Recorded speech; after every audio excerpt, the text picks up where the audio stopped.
வணக்கம்.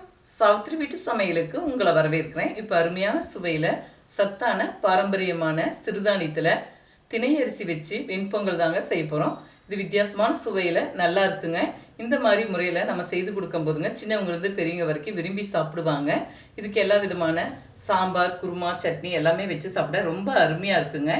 திணை வெண்பொங்கல் செய்யறதுக்குங்க 1 டம்ளர் அளவுக்கு திணை அரிசி எடுத்துருக்குங்க. இது 200 கிராம் பக்கம் வரும்.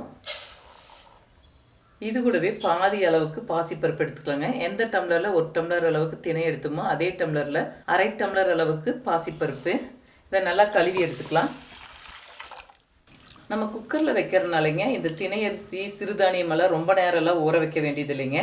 நம்ம ஒரு 10 நிமிஷம் ஊற வச்சுக்கிட்டாலே போதும். அதுவும் இல்லாமல் உங்களுக்கு குக்கரில் வைக்கும்போது நல்லா குலைவாக வெந்து வந்துடும். 1 டம்ளர் அரிசி திணை அரிசி எடுத்துருக்கேன். அரை டம்ளர் பாசிப்பருப்பு, 3 மடங்கு தண்ணி ஊற்றணுங்க. இப்போ 4½ கப் அளவுக்கு தண்ணி விட்டு ஊற வச்சுக்கலாம். இதையே அப்படியே நம்ம பொங்கலுக்கு வேக வைக்க சேர்த்துக்கலாம். மொத்தம் 4½ டம்ளர் அளவுக்கு தண்ணி விட்டுருக்கேங்க. அரை டீஸ்பூன் சீரகம், அரை டீஸ்பூன் மிளகு, இதை இடித்து எடுத்துக்கலாங்க. பொங்கலுக்கு சேர்க்கும் போது நல்லா மணமாக இருக்கும். பொங்கலுக்கு தாளிக்கங்க 2 table spoon oil, 1 table spoon நெய், கடைசியாக இறக்கி வைக்கும்போது 1 டேபிள் ஸ்பூன் நெய் சேர்த்துக்கலாங்க. நான் 2 டேபிள் ஸ்பூன் நெய்யில் இப்போ 1 டேபிள் ஸ்பூன் நெய் சேர்த்துருக்கேன். நெய் சூடாகட்டுங்க. இப்போ எண்ணெய் சூடாயிடுச்சுங்க. இது கூட தாளிக்க 1 டீஸ்பூன் சீரகம், 1 டீஸ்பூன் மிளகு, இது கூடவே இடித்து வச்ச மிளகு சீரகத்தை சேர்த்துக்கலாங்க. இப்போல்லாம் நல்லா பொரிஞ்சு வந்துடுச்சு. இது கூட எடுத்து வச்சிருக்கிற முந்திரி பருப்பை சேர்த்துக்கலாம். சிறிதளவு பொடியாக நறுக்கின இஞ்சி, சிறிதளவு கருவேப்பிலை, கொஞ்சம் பெருங்காயத்தூள், ஒரு 1/4 டீஸ்பூன் பக்கம் எடுத்துருக்கேங்க. இப்போ எல்லாமே நல்லா வதங்கிடுச்சுங்க. இது கூட திணை அரிசி பாசிப்பருப்பு நல்லா கழுவி சுத்தம் செய்து தேவையான அளவுக்கு தண்ணி சேர்த்து வச்சுருக்கேங்க. இதை சேர்த்துக்கலாம்.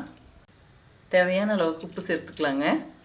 மீடியம் ஹை ஃப்ளேமில் 4லேருந்து 5 விசில் வச்சுக்கும்போது சரியாக இருக்கும். நல்லா கலந்து விட்டுக்கலாம். இப்போ 5 விசில் ஏரெல்லாம் போயிடுச்சுங்க. ஓப்பன் செய்து பார்க்கலாம். பாருங்கள் எந்த அளவுக்கு நல்லா குலைவாக இருக்குது பசவா. சிறுதானியத்தை பொறுத்தவரைங்க முடிஞ்ச அளவுக்கு ஓரளவுக்கு சூடாக இருக்கும்போதே சாப்பிட்டுக்கிட்டால் உங்களுக்கு நல்லாயிருக்கும். இப்போ கடைசியாக எடுத்து வச்சுருக்கிற 1 டேபிள் ஸ்பூன் நெய்யை சேர்த்து நல்லா பொங்கலில் கலந்து விட்டுக்கலாங்க. இது வேறு பாத்திரத்துக்கு மாற்றி வச்சுக்கலாங்க. இப்போ அருமையான சுவையில் சத்தான சிறுதானியத்தில் திணை அரிசி வெண்பொங்கல் செய்துட்டேங்க. இதுக்கு எல்லா விதமான சாம்பார், குருமா, சட்னி எல்லாமே வச்சு சாப்பிட ரொம்ப அருமையாக இருக்குங்க.